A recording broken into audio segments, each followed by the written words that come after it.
going to talk about DSLR filmmaking.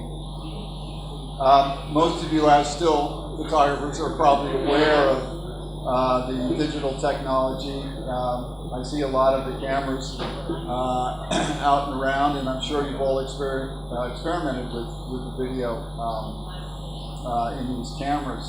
For those of you who don't know, DSLR is a digital technology. It's a combination of single reflex optics from the old film cameras with digital imaging system, so that photographic film is no longer used. The sensors in these films, in these cameras, these very inexpensive cameras, are quite remarkable, and they are as good, if not better, than the sensors in consumer and some low-end professional camcorders. So, kind of quite counterintuitively. So what has happened is that components have been developed to create a film camera with sound capabilities from these still handheld cameras. Obviously, these cameras are not designed to shoot video, but what's happened over the last few years is people have created components that have made it easier to shoot remarkably beautiful and professionally rendered imagery. So what we're going to do is essentially show off the equipment. We'll discuss the component parts and field any questions about that. It's incredibly inexpensive technology, and we're going to break down the component parts to show how a professional or a budding professional filmmaker can create a production company styled array of equipment for a couple $1,000s US, and actually put together a starter kit for, we figured out, $800 approximately, to create professional commercial quality video, which is quite remarkable. Before we start, though, with that, I want to talk about how technology impacts content, or more importantly, how it affects story. And just to give you an idea of my background, I'm a filmmaker and a television director. I worked in Los Angeles for 30 years. And I started out pretty much the way a lot of my peers did, running around my hand out trying to collect as much money as possible to afford to rent this impossibly expensive equipment to make a film. I made my first film. From that first film, I was able to jumpstart my career. But that first film cost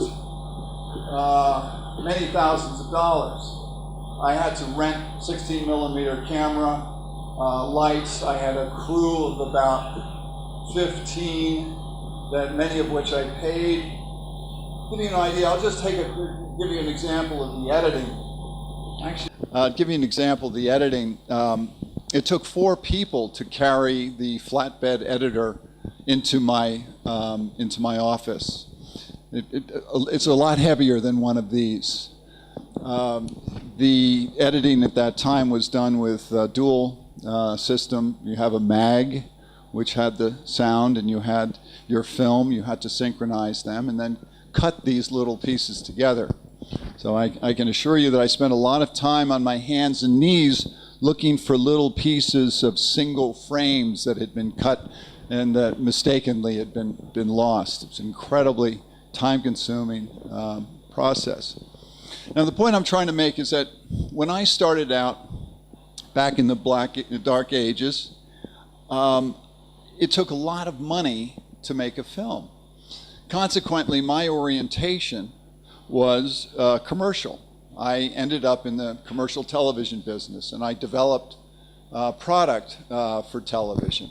I was very fortunate. I worked on some successful shows, and I actually worked on some shows that had some relevance and actually did something positive.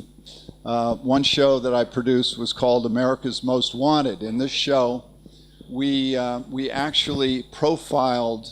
We assisted law enforcement. We profiled criminals on our show, showed their faces, reenacted their crimes, and then fielded phone calls from our audience.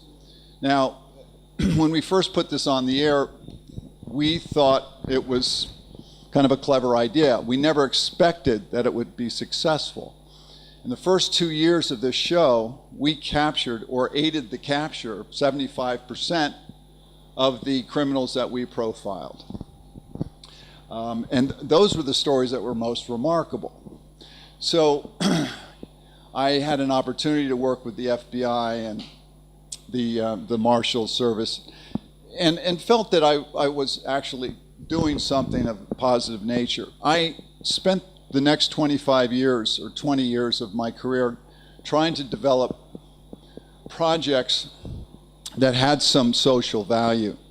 But because my orientation was commercial, because all I knew was what I had learned originally because of the expense of my art, was that I had to go with my hand out and put together the sponsorship in order to develop the product that I wanted to do. This has been changed absolutely with this new technology. We have the opportunity now to make the films that are relevant to us, to tell our own personal truths, to go out and work as an activist, as a social activist, to foment and assist change, to tell stories that we're passionate about, without having to compromise ourselves with the sponsorship that was so necessary 20 years ago. So, but with this technology, you know, that's the upside. The upside with my career was that I made a living, which was great. I had a chance, I had some success, I had a lot of disappointment. The disappointment was that I never felt that I was able to accomplish something of value, that most of what I did was entertainment value, because that was the net result of the sponsorship. That was their orientation, was to sell product. So what's the downside of this new technology? How is there a downside? We're able to take this inexpensive camera, these wonderful component parts. We can make films at our whim. What's the downside? I've spent some time doing some teaching now, and I've looked at some of the films of my students, and I've spent some time online looking at some of the product.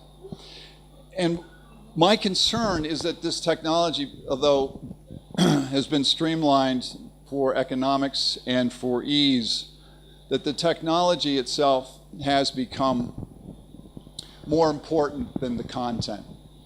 That the bells and whistles have overcome the story. And the story is the heartbeat of any film. And I see that the story is suffering today. What I stress in my class is story structure, but what is most important as a filmmaker is that we find our own truth. We follow our passion to discover something within ourselves that's going to resonate with a larger audience. A lot of my students have trouble focusing on a story, either how to structure it, how to tell it, or how to decide what story is right for them. I feel that today we have a responsibility. We have a technology that is perfectly applicable to the times in which we live. We have reached the point in our planet where because of overpopulation and a distressed environment where we don't have a lot of time to actualize change. And we have a technology now where each of us can participate in our own truth, in our own action, to communicate to a larger audience some of the necessary needs to face the challenges today. It's a remarkable opportunity. And with social networking, we have the distribution and means to get this work out. Now, that's not to say that we all have to go document the negative developments that we're all facing. There's a great opportunity in telling personal stories of resonance within dramatic and comedy forum. And but the important thing that I want to stress is that we have to find where our passion is, to follow our anger, our passion, our sadness, to tap into where the strength of our emotions are in order for us to find the story that's most important. It's been said about comics. Bill Cosby, some of you might know, an older comic, that he can make a routine out of a sprig of broccoli. It's a sign of genius that a storyteller can take the simplest thing and find something resonant and important for a larger audience, like Bill Cosby could with a sprig of broccoli. I believe each one of us have our own story. We have an opportunity to tell something that is truthful and that we connect with passionately, that's going to connect with a larger audience. And I hope for all of you out there who are interested in telling stories and making films, that you have the opportunity to find your story as well. I'd like to, if possible, Uli and I would like to demonstrate the different component parts of this technology. It's quite straightforward. Maybe we'll turn a half dozen of you into filmmakers by the time we're done. I'd like to keep it open as we're going through this for questions. So just hit us with questions as we're explaining some of this equipment. Oh yeah. Let's take a look at Uli. Why don't you tell us a little bit about the cameras and the expense that went into making the film clip that we're going to see. I think this video was shot, by 3 cameramans with Nikon cameras. And it's been viewed only in one platform, more than 400,000 views, no? So the cost in producing this is not so much, and the result you can see.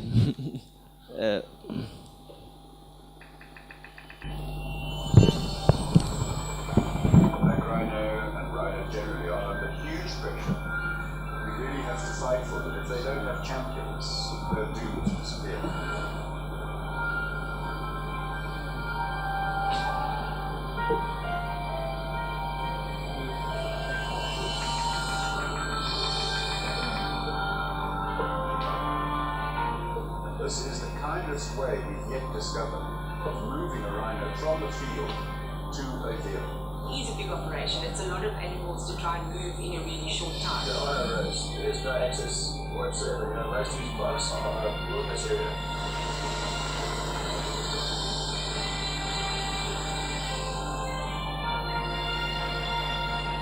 The WWF Black Rhino Range expansion aims to boost the growth rate of the black rhino populations of South Africa.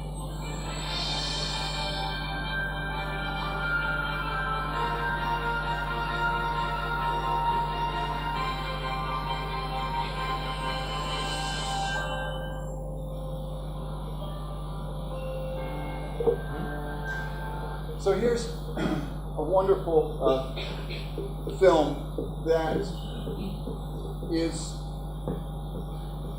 was created to prevent the extinction of this wonderful animal, the rhinoceros. It was probably done for, what do you think, all in expenses, the camera was on a couple $100, not including travel? 2,000-3,000 US, a bit more maybe. Yeah, let's say including some travel. Not only was it inexpensive to create, but the distribution was successful. Hundreds of thousands of people have seen this film, and it's never been on a network station. It's never been in theaters. It's been distributed through social networking. So we have at our fingertips this incredible opportunity to have our films seen. This is a good example of it. Why don't we get right into it? I don't know how much time we have left, so we should probably jump into the equipment. Yeah, we can go quickly. Do you want to?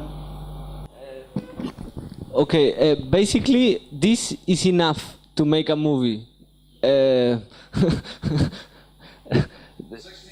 baht total for this. Where's the Canon? Here.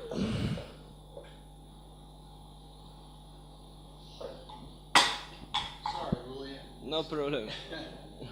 Okay, is this a D? Same Yeah, camera. This is 550. I have Yeah. this too. 8,000 baht. I went on eBay.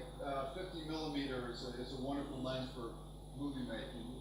It's a prime lens, very fast, so you need less light. One of the beauties of this technology is you don't need a lot of light. So with this very sensitive sensor and a very fast lens, you can shoot just about anywhere.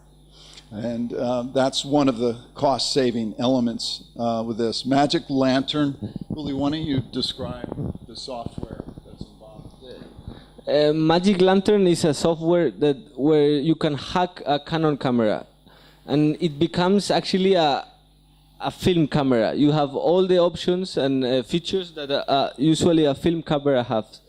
So basically, for this price, you have a professional camera that can compete with cameras of up to 6, 8, 10 or higher budgets. Now, one of the obvious difficulties with DSLR technology for filmmaking is holding the camera steady. And we have some cages, right? Do you have a cage you show? Tripod's a good way to go.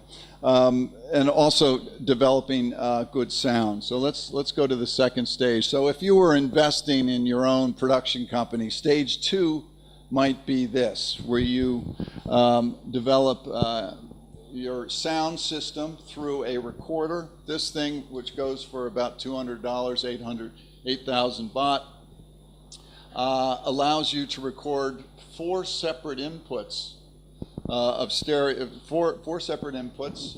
A lavalier microphone, which some of you may know is a small lapel microphone. That's terrific for interviews. 800 baht for that. A shotgun microphone like this, or as displayed there, for 9,000 baht. XLR cable. A painter's extension pole. You've probably seen people holding a boom for professional sound. You can actually attach your own shotgun microphone to a painter's extension pole. You can get a pole for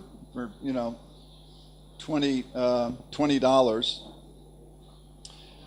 So with phase 2. No, I think it's okay. So with phase 2, you've got a camera that now is equipped with a sound system.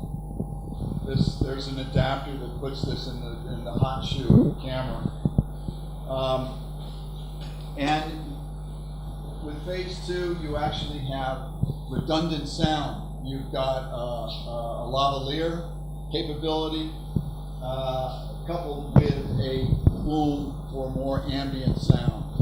You're essentially doing cinematic sound recording with this very simple, inexpensive setup.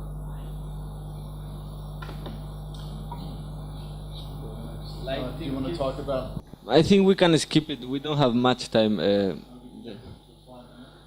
A computer, of course. Now, I talked about the four of us that it took to lug the flatbed up into my office back in 1982. Today, you need 4 fingers to carry your editing system. This is a very standard computer. I got this price down at Panta Plaza. That's all you need. Basically 4 gig of RAM. It's best to have external hard drive to keep your footage, but not necessary.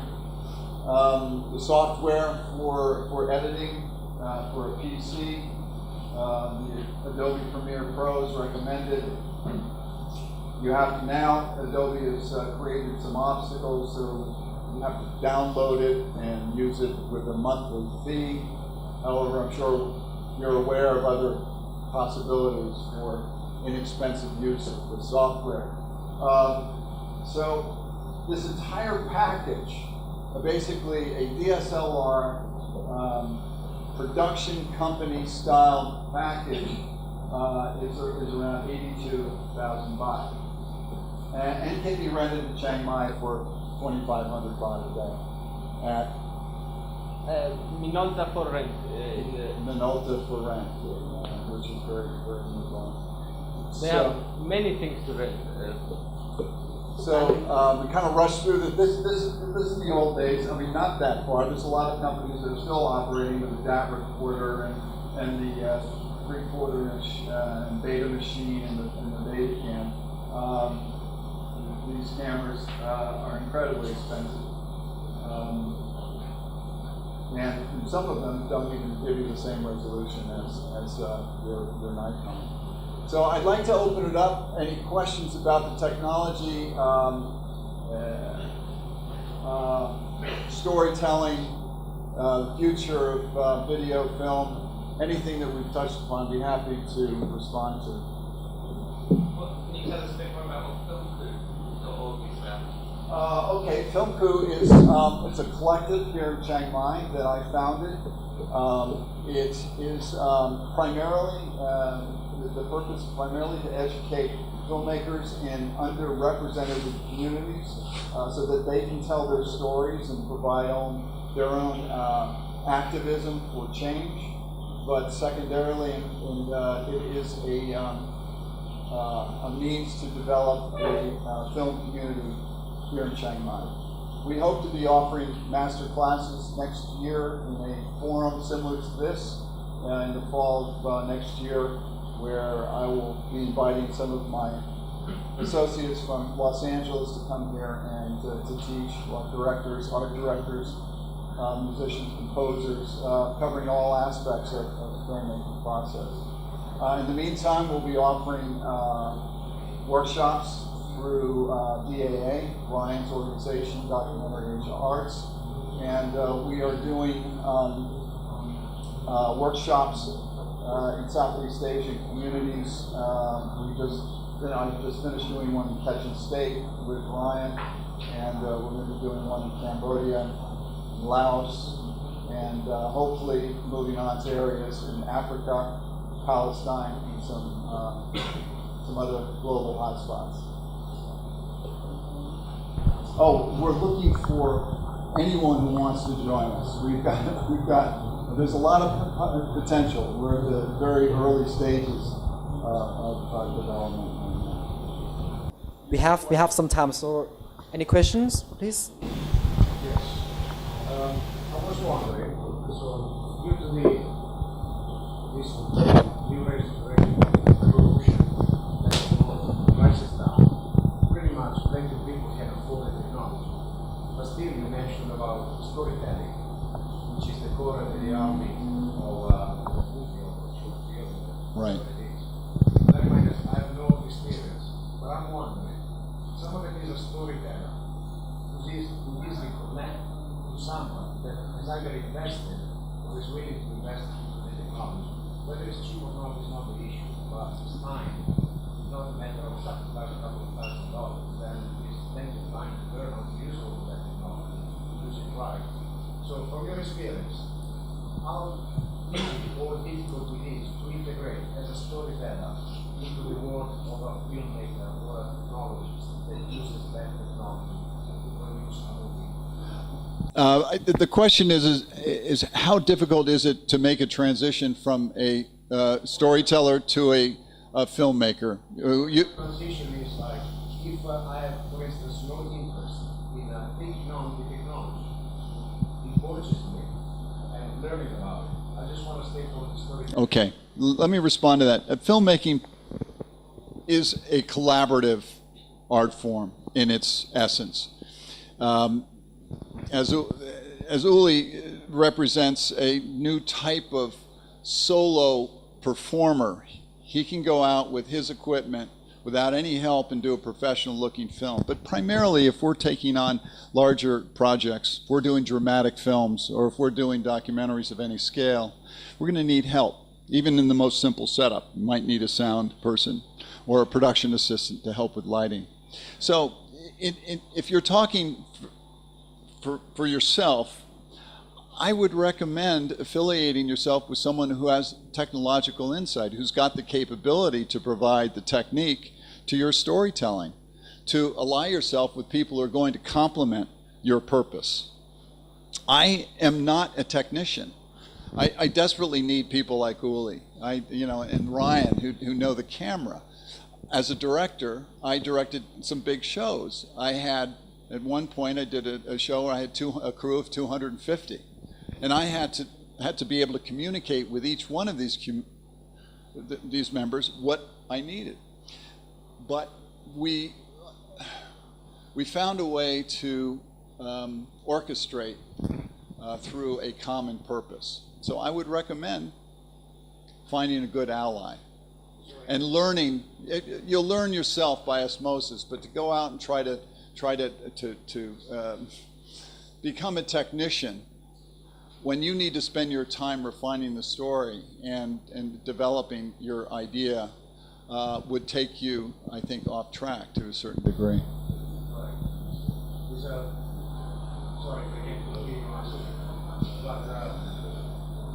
so you're saying that you need to get the people involved with the core idea. Yeah, I would recommend that. Yeah. No such thing as like a gun for life, or like you get a team of people that have the technology and you can just go like,